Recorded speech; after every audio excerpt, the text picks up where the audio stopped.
Bueno, entonces, en esta segunda parte del curso, entonces ya ahorita vamos a entrar a la parte 2 del curso.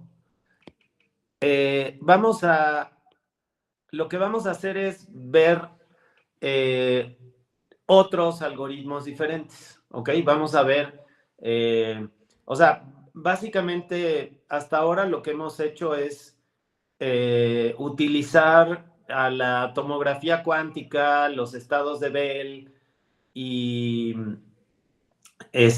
pues bueno, todo lo que hemos hecho, ¿no? Acuérdense que le hicimos tomografía cuántica a los estados de Bell, le hicimos tomografía cuántica a un estado que nosotros mismos inicializábamos, y lo último que hicimos es hacerle tomografía cuántica a la simulación cuántica de un par de sistemas, ¿no? Uno era un electrón en un campo magnético y el otro eran dos electrones en un campo magnético externo y además sometidos a la interacción de intercambio. Y pues le hicimos tomografía cuántica a ese sistema y verificamos que el algoritmo clásico y el algoritmo cuántico daban lo mismo, ¿no? Y este, pues en las presentaciones de sus proyectos vimos que ambos algoritmos daban exactamente lo mismo, ¿no? Bueno, todo eso lo hicimos en parte con la excusa de entender que las compuertas son transformaciones unitarias, que tienen compuertas que son de un qubit y tienen compuertas de dos qubits, que básicamente son las CNOT, y que las compuertas, que si uno toma todo el conjunto de compuertas CNOT que uno pueda generar en un cierto circuito y todas las compuertas unitarias de un solo qubit que uno pueda generar en un circuito, entonces uno ya puede generar cualquier compuerta unitaria que uno quiera, ¿no? Entonces, o sea, hasta ahora el único par de algoritmos que hemos visto es la simulación cuántica y la tomografía cuántica, ¿no? Y lo último que hicimos fue juntar esos dos algoritmos para hacer una simulación cuántica y luego sacarle la tomografía a esa simulación para ver qué es lo que da al final, ¿no? Y lo que vimos era la evolución temporal de este par de sistemas. Ahora, si lo piensan, ese par de algoritmos en cierto sentido son analógicos, porque lo que hacíamos en ese par de algoritmos era medir la probabilidad, ¿no? ¿Se acuerdan que medíamos P00 y medíamos P01? Y con esas probabilidades que eran el resultado de, bueno, en el caso de algunos proyectos creo que eran hasta millones de disparos, ¿no? O más de millones de disparos.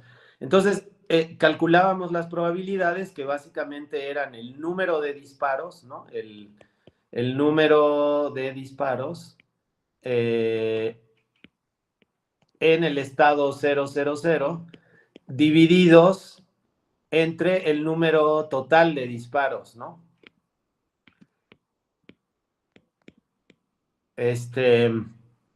Y bueno, ese resultado, eso nos daba, o sea, bueno, aquí les estoy poniendo solo dos ejemplos, ¿no? Pero en realidad ustedes calcularon más, ¿no? Creo que en el último ejemplo calcularon hasta cuatro, si no me equivoco.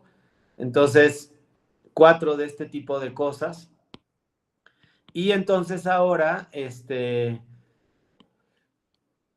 bueno, pero ¿a qué me refiero con que son analógicos? Bueno, me refiero a que esto es el resultado de una medición. Y esto de aquí es el resultado de otra medición. Y las otras dos probabilidades o seis probabilidades en algunos casos que calculaban, pues son el resultado de un montón de disparos. O sea que esto de aquí, estos dos números de aquí, son números reales, ¿no? Son números reales y si ustedes recuerdan, estos números tenían variaciones, ¿no? O sea, entre el proyecto de Juan Carlos y el proyecto de Guillermo, pues había diferencias numéricas importantes, ¿no? Y eso en parte se debía al número de disparos, pero si ustedes corrieron su programa varias veces, se habrán dado cuenta que su programa daba resultados diferentes una vez, o sea, la primera vez de la segunda vez y así sucesivamente. Entonces, como estos números son el resultado de una medición, entonces por eso digo que estos algoritmos que hemos estado viendo son analógicos, porque lo que uno hace es hacer una medición, ¿no? Que es muy parecido a lo que ocurría en las computadoras analógicas de hace mucho, que de las que platicamos mucho. Bueno, esa conversación ustedes no la vieron, la tuvimos José Luis y yo, pero por ejemplo, en la Segunda Guerra Mundial había unas computadoras, bueno, esto me lo platicó José Luis y yo se los platico a ustedes. Había unas computadoras analógicas que se utilizaban para decidir cómo tirar una bomba y acertarle al objetivo, ¿no? Y estas computadoras eran simplemente circuitos electrónicos que en ocasiones aparte tenían partes mecánicas. Y entonces, digamos, el resultado, pues el resultado salía en la forma de la medición de un voltaje o una corriente, ¿no? Que pasaba por el circuito. Entonces, en ese sentido, este algoritmo, o sea, con un poquito de buena voluntad, se puede decir que este algoritmo de aquí es analógico porque los números que son el resultado del cálculo que yo hago, pues vienen de una medición, ¿no? Vienen de una medición, así como en el caso de estas computadoras que les digo analógicas, pues el resultado viene de la medición de un voltaje o de la medición de, de una corriente, ¿no? En fin, bueno, entonces el chiste es que aparte de este tipo de algoritmos, hay otros algoritmos en donde el resultado del cálculo ya no es el resultado, es decir, sí tengo que hacer una medición, pero, por ejemplo, déjenme platicarles de un algoritmo, o sea, de manera muy general, que es el algoritmo de la detección de la fase, que consiste en lo siguiente. Este algoritmo de detección de la fase tiene la utilidad de que se aplica en el algoritmo de Shor. Entonces, resulta que si uno tiene un operador unitario, como U, donde U es algún operador unitario, ¿no? Bueno, estos ya los hemos tratado muchísimo en la clase. Este operador unitario resulta que tiene eigenvectores que uno podría llamar phi n, que son iguales a e a la i phi n por phi n. Entonces, los operadores unitarios tienen eigenvalores de este tipo y los eigenvectores que salen de aquí resulta que son ortonormales, a pesar de que este operador de aquí no es hermitiano, a pesar de que el operador U no es hermitiano, y esto viene del hecho de que los operadores unitarios siempre se pueden escribir como, se pueden expresar como menos i, un parámetro, por un operador que sí es hermitiano, ¿no? Entonces, todos los operadores unitarios se pueden expresar de esta manera. Entonces, como este operador de aquí es hermitiano, entonces los eigenvalores de los operadores unitarios, los eigenvectores de los operadores unitarios son ortonormales, ¿no? Hay otros operadores que no son unitarios y que tampoco son hermitianos, que dan lugar a estados que no son ortonormales, o sea, que no cumplen esta relación de aquí. Pero los operadores unitarios sí lo hacen, ¿no? Bueno, en el algoritmo de Shor, encontrar esta fase de aquí es muy importante para el resto del algoritmo.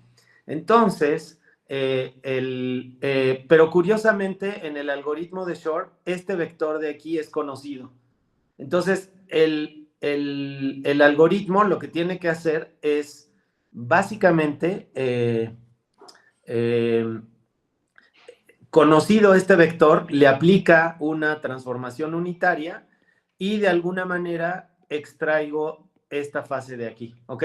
Pero bueno, la cosa es que el resultado de esta fase, o sea, este vector, por ejemplo, puede ocupar un qubit o 2 qubits o 3 qubits y posteriormente yo utilizo varios qubits adicionales que utilizo para medir esta fase. Ok, y fíjense, aquí ustedes me podrían decir, ah, claro, lo que haces entonces es una tomografía cuántica para encontrar la fase, pero no es exactamente lo que uno hace. Por ejemplo, entonces digamos que el vector phi n está en varios qubits, ¿ok? Pues un cierto número de qubits. Y yo uso otros qubits extras, o sea, el vector phi n vive en estos qubits y estos qubits extras los uso para medir la fase. Fíjense que esto suena muchísimo a tomografía cuántica, pero realmente no lo es. Entonces, ¿por qué no lo es? Bueno, pues ahí les va. Fíjense que este estado, si yo me fijo en estos 4 estados nada más, entonces, por ejemplo, este estado podría ser el 0000 y este estado podría ser el 0001 y este estado podría ser el 0010 y y así sucesivamente, ¿no? Yo podría ir numerando esos estados. Entonces, fíjense que los, la forma en la que yo numero los estados, lo que me da es una cadena binaria. O sea que a cada estado yo lo puedo asociar con un número binario. Entonces, por ejemplo, este número de aquí es el 0, este número de aquí es el 1 y este número de aquí es el 2. Y si sigo poniendo estados, pues voy a tener el 3, el 4, el 5, el 6, el 7, etcétera. Entonces, el chiste de este algoritmo es que lo que yo obtengo al final del cálculo es un histograma de esta forma. O sea, yo obtengo un histograma de esta forma que lo que tiene es, por ejemplo, les estoy dando un ejemplo, no es un ejemplo concreto, ¿no? Es solamente una cosa, o sea, es un invento, pero es nada más para darles la idea, ¿no? Entonces, este estado de aquí es el 0001 y este es el estado, por ejemplo, no sé, este es el 000, perdón, 10 y este es el 0011, ¿no? Estoy contando con los números binarios, ¿no? Y vamos a suponer que por aquí tengo uno que es mucho más alto que los demás. A ver, déjeme hacer un poco más chaparrito a este para que se vea. Y este de aquí es, por ejemplo, el estado 0100. Y aquí tengo, por ejemplo, al estado 0101. Y aquí tengo las mediciones del siguiente estado, ¿no? Entonces, si se fijan, este tiene un máximo aquí en el estado 0100. Entonces, este número corresponde o sea, si hago la conversión de binario a decimal, bueno, pues este es 2 a la 0, 2 a la 1 y 2 a la 2, entonces este es un 4. Y con este 4, bueno, hago una operación matemática que lo que me hace es, lo que me permite esa operación matemática es obtener la fase. Entonces, de este número, de aquí calculo la fase. Entonces, y el número es el número máximo, ¿no? Bueno, hay una manera de hacer que ese número sea mejor. Obviamente, cuantos más qubits agrego en esta parte del circuito, en esta parte de aquí abajo del circuito, pues más resolución voy a tener en los números binarios, ¿no? O sea, si yo tengo una cadena binaria de 4 números, entonces eso me da 2 a la 4 posibilidades, que es 2 por 2, 4, por 2, 8, por 2, 16. O sea, tengo 16 números diferentes, ¿no? Entonces, si quiero que la fase me quede estimada de manera más precisa, entonces pues tengo que agregar más qubits. Por ejemplo, si agrego 4 qubits más y tengo 8, entonces tendría 2 a la 8, que es 2 por 2, 4, por 2, 8, por 2, 16, por 2, 32, por 2, 64, por 2, 128, por 3, 256. Entonces aquí tendría una resolución de 256 números diferentes, ¿no? Entonces, por ejemplo, hay esquemas de color en las computadoras clásicas que lo que hacen es utilizar 8 bits para numerar cada uno de los 256 posibles colores que puede tomar un píxel, por ejemplo. Entonces, este número de aquí les da más resolución y les permite calcular una fase más precisa. Entonces, toda esta explicación para decirles que lo que vamos a ver ahora, bueno, vamos a empezar por ver el algoritmo de Bernstein ahorita, eh, que es uno de este tipo de algoritmos. Es un algoritmo muy particular. Ahorita les hablo del algoritmo de Bernstein, pero lo que a mí me gustaría es que en las siguientes clases, bueno, yo les voy a dar el algoritmo de Bernstein eh, y me gustaría que ustedes en las siguientes clases escogieran algún algoritmo particular. Hay varios. Por ejemplo, uno podría ser justamente este de la detección de la fase, que es un algoritmo que se puede hacer muy fácilmente y está documentado en el manual de Qiskit. Hay otro que es la transformada cuántica de Fourier. Es la Quantum Fourier Transform, que también es, digamos que se puede implementar en un tiempo razonable y hay mucha literatura sobre esta cosa de aquí. Eh, hay otros algoritmos como el de Deutsch, se escribe, o sea, a ver, se los escribo más claro para que lo puedan ver. Deutsch, ¿no? Este algoritmo se debe a un cuate que se llama David Deutsch, que es pues un algoritmo también, es un algoritmo cuántico de este estilo, ¿no? O sea, que yo llamaría digital, ese es un nombre que yo les puse, ¿eh? No lo, o sea, digamos que lo digo como para que vean la diferencia entre estos dos tipos de algoritmos, pero no es un nombre oficial, entonces pues no lo anden usando por ahí, pero digamos para los propósitos de esta clase sí me gustaría distinguirlos en esas dos categorías. Y además de estos, pues hay otros muchos, ¿no? Por ejemplo, otro es el algoritmo de Shor, que yo les decía que utiliza lo de la detección de la fase, aunque yo creo que es mejor que no lo hagan, o sea, es mejor que no lo hagan porque este es bastante más complicado que los demás. Entonces, lo que me gustaría es que escogieran alguno de estos algoritmos. Hay uno que se me olvidaba, es el BQE, que este de aquí está padre porque es un algoritmo que para lo que sirve es para calcular la energía mínima de una molécula. Entonces, les permite calcular ¿cómo se llamaba? El LUMO de una molécula, utilizando métodos variacionales, pero por medio de un algoritmo cuántico. Entonces, este es otro algoritmo.